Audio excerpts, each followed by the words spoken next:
Hello and welcome, everybody. Thank you very much for tuning back in. This is part two of part two, which we are now going to analyze the top 10 worst things that government has ever done. And you should know that this information comes from Pew Research, which back in 2015 interviewed thousands of Americans to ask them to identify the worst things that US government has ever done. We're using that research to fill in this chart right now. As you listen to the presentation, please guess the event on your screen to make it a little bit more interactive, and then write down the event, write down a basic description of the event, and listen closely to what I say in my talking points to write down why it matters and why it was so bad for government to do. Let's go ahead and get started. The very first thing that we're going to mention right here is this image. Can you guess what this image is referencing? For number one, this is slavery. Many people are quick to note the evils of the inhuman bondage that was slavery in the United States. Although many people would cite that slavery had its economic advantages in the United States, the fact is that the institution that lasted for many, many years left very bad repercussions for the African American community back then, and some would argue that are still felt today. Please keep in mind that slavery, of course, impacted all parts of life for Americans for many, many different years. Whether it was the selling of Africans or African Americans, or whether it was the treatment of them on plantation societies, slavery is often deemed to be America's darkest chapter. The reason why it matters here on this list is because we can often learn about the roots of the evils of slavery to try to make sure that we never have any type of conditions that would exist similar to that today. We should fight to end all forms of slavery or degradation that would exist in the world. Please also keep in mind that many people are still trying to overcome the impacts still left by this institution. Number two, do you know what this image is referencing? It's McCarthyism. Although it's kind of in the picture, many people don't really actually remember from previous American cultures too what McCarthyism is when this is mentioned in this part of the year. McCarthyism was the phenomenon of the Red Scare that impacted America against the Russians in the 1940s, 50s, and parts of the 60s. Many people who believed Joseph McCarthy believed that the Soviet or Russian threat to our American way of life was imminent, and it was big and dynamic. Many people believed that Russia and their influence was trying to wreak havoc on America, that one of the biggest things that we had to fear was Russian influence from within. McCarthy believed that there were many people in Congress who were Russia-friendly or communists, and he believed that we should get them out. Many people believed McCarthy during this era. And they also targeted people in the media, in written media, and also, if you remember the Hollywood 10 or even the Rosenbergs, people were targeted for having alleged communist-friendly tendencies. Whether proven to be totally true is a different story. However, McCarthyism is deemed to be one of America's craziest times of crazed phenomenon. Number three, can you guess what this image is referencing? It is the atomic bombings of Hiroshima and Nagasaki at the end of World War II. Although many Americans are quick to praise the US military during this time for ending the war, and of course for Harry Truman for making the ultimate decision to drop both of those bombs, there are many people who cynically look back now and state that this is one of the worst things that the United States could have ever done. Think about it. The atomic bomb was dropped on these two cities that were industrial epicenters for Japan as part of the Axis powers to end the war.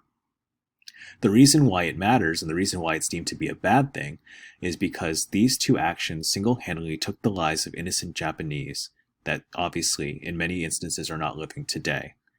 Had the atomic bombs not been dropped, some could argue that the war could have carried on longer and cost American lives.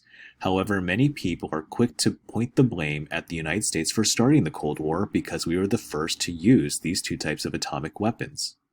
I'll let you be the judge on this one. Number four, can you guess what this image is referencing? This is the Trail of Tears, or the Indian Removal Act, signed into law by Andrew Jackson. Please realize here that this event is referencing the removal of Native American tribes from their homelands to places out in the western part of the United States. Many people during the time were eager to have cheap and farmable land here in the East, and so that meant pushing Native Americans to the West. They used the U.S. military for the time to move the Indians from one place to another. Many Indians died while on this journey, and also, of course, died while in their new homelands. Many people are quick to point out that this further exacerbated the situation of Native American deaths during this time. The reason why it matters is because, of course, this is a very sad chapter in U.S. history. Looking back now, it would seem that this was a systematic extermination of the Native American population. Had we not taken these steps and maybe tried to better integrate with these people, maybe the same situation would not be set today. Do you know what this picture represents? This is the Vietnam War. Many people are quick to point out that the Vietnam War is one of the worst things that the U.S. government has ever done. Some would be quick to point that we didn't technically start the war, however, our involvement in there was greatly flawed. Many people even cite this to be a war where soldiers died in vain. Our efforts to stop communism abroad and to abide by the containment theory are what many people cite here. Many U.S. lives were lost, and we had very, very huge disadvantages in fighting in this jungle environment over there in Vietnam. Southeast Asia was a completely different stage for war. Our soldiers often, many times, were sent into battle and, of course, decimated single-handedly. Whether it be known today as a lost cause or a controversial cause, the reason why learning from Vietnam matters is because public opinion against the Vietnam War was very apparent as the war went on. And many people believe that our American politicians who made the laws and sent our troops there were not listening to us. So as protests grew, so did dissent amongst our elected officials towards citizens. The next image is conveyed to you right here. Do you know what this is? According to Pew Research, many Americans cite the internment of Japanese Americans on U.S. soil to be one of the worst things that the U.S. government has ever done.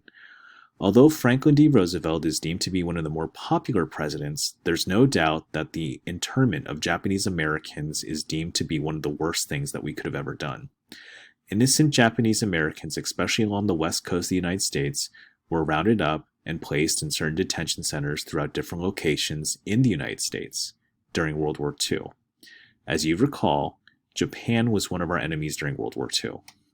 So to be proactive, the administration thought it was very fitting to rather be safe than sorry to avoid another Pearl Harbor or a possible invasion from within of Japanese people in the United States.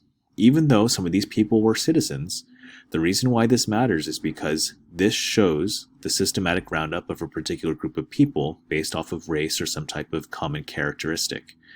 Many people are quick to point out that Adolf Hitler's use of concentration camps in Europe, although bad, do in a sense mirror what this Japanese internment phenomenon was about.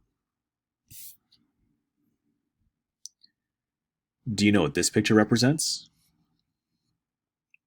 Many people would say that segregation in the United States was one of the worst things that the U.S. government ever sponsored.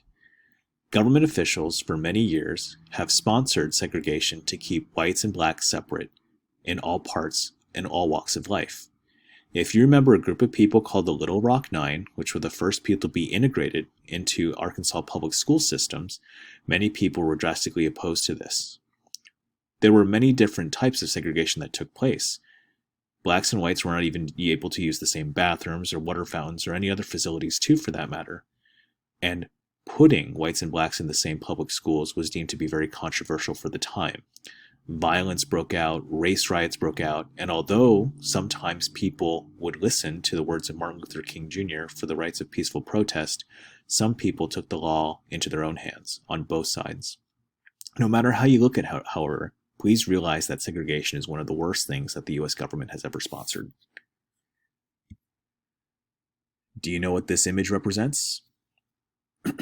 According to Pew Research, the Watergate scandal was one of the worst things that the U.S. government has ever done. Many people are quick to cite Richard Nixon as being one of the worst presidents to ever assume the office of the presidency. However, to make matters worse, the illegal wiretapping that the Nixon administration did and sponsored to assure his re-election campaign was deemed to be very, very immoral and unlawful. It didn't take time for all of this to unravel. From secret tapes to witnesses alike, the Watergate scandal was Nixon's downfall.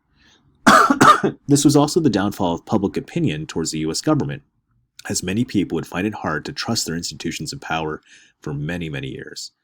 The reason why this matters is because many people are now very, very careful to pick a president and to keep a watchful eye, whether they be Democrat or Republican, over the highest office in the land. Next, can you guess what this image represents? This was one of the more difficult ones, but according to Pew Research, one of the worst things that the US government has ever done was imperialism. Imperialism is the systematic takeover of lands or territories around the world or in nearby vicinities. The United States at one point in time, thanks to the Spanish-American War, took over parts of Cuba, Puerto Rico, Guam, and the Philippines. And many people today looking back thought that that was just too much, whether it be because of progressive era presidents from Roosevelt to McKinley to Taft or even to Woodrow Wilson. The fact is that many people view our imperialist actions as being very bad.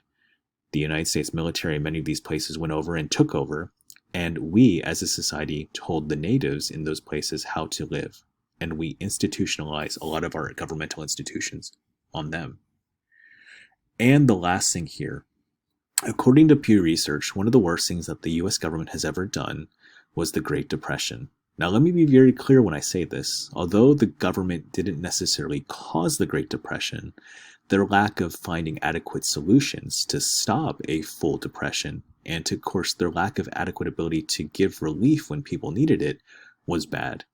The Great Depression started with the stock market crash in 1929, and it only got worse after that, as many Americans lost their savings in banks and the banks collapsed, and people, of course, were unemployed systematically across the board in many industries.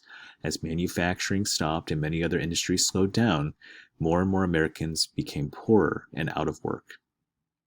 Even after FDR was elected, and after the New Deal was implemented, it was essentially World War II, which got us out of the Great Depression. Please realize here, however, that the government's lack of ability to formulate good, feasible solutions soon enough to help out these people is one of the worst things that government has ever done. Sometimes by not acting, that's often worse. So there you have it. Please continue to fill out that chart in your own words, and if you need to, message me for clarity and help. That was a different way of going over the information, but I hope you found that to be a little bit more interactive and enticing, and a nice review from some of your previous history classes. Thank you.